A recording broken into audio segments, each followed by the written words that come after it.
Bukod sa mga negosyante mula sa iba't ibang bansa, kabilang din sa mga nakapulong ni Pangulong Aquino ay ang ilang may impluwensyang leader sa mundo tulad ng opposition leader at Nobel Prize winner Aung San Suu Kyi at dating British Prime Minister Tony Blair. Narito ang report. Itinuring ni Pangulo Aquino na makasaysay ang kanilang pagharap ni opposition leader Aung San Suu Kyi, member ng parliament at itinuring na ay siya. Katulad niya ng kanyang mga magulang na sina dating Senador Benigno Aquino Jr. at dating Pangulong Corazon Aquino, hindi anya biro ang ipinaglaban ni Suu Kyi para sa bansa. Siyempre nakakamakausap isang person na very historical. Yung sa akin may pagka-personal, the struggle that my father underwent, my mother underwent, you can see that she underwent the same thing. Medyo paspasan na pag-usapan yung lahat ng mga observations, thoughts, etc. Mga nagmumungkahi tayo ng... Baka I should put in the proper context. No? When I said it earlier, you have two groups who were dramatically opposed to each other. But the key to Myanmar's prosperity and stability and enhancement for the entire region needs a certain amount of cooperation between the two factions.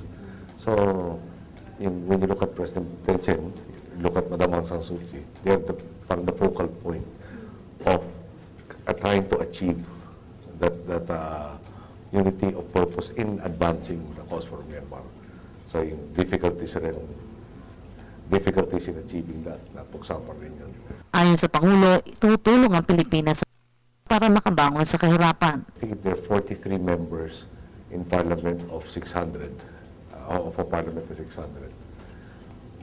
Tapos, in my general topics, things that we may be able to help them out in terms of yung alleviating poverty, what are our programs for adaptability. So, the problem is, medyo compressed ngayon time, you're trying to talk about all of those things at the same time. And I had the opportunity also to talk to the Speaker of the Parliament, where I understand that they have a very good working relationship with them. Yung Madam Aung San Suu Kyi says that the Speaker is very fair. They are not relegated to a very small minority that has no say. They have been able to have more output than what they expected, primarily because of the fairness of the Speaker. Sa naturang pulong, personal na rin ipinabot ni Pangulong Aquino ang imbitasyon kay Aung San Suu Kyi na makabisita sa Pilipinas. Opportunity to talk to her on a phone. And that was the time, at the appropriate time, when you're ready, maybe invite you to the Philippines. So, reiterate ko na today. Samantala, bago tumulak pabalik ng Pilipinas, nagkaroon rin ng pagkakataon na makapag-usap sina Pangulong Aquino at dating British Prime Minister Tony Blair. Para sa Telebisyon ng Bayan, Rocky Ignacio, Myanmar.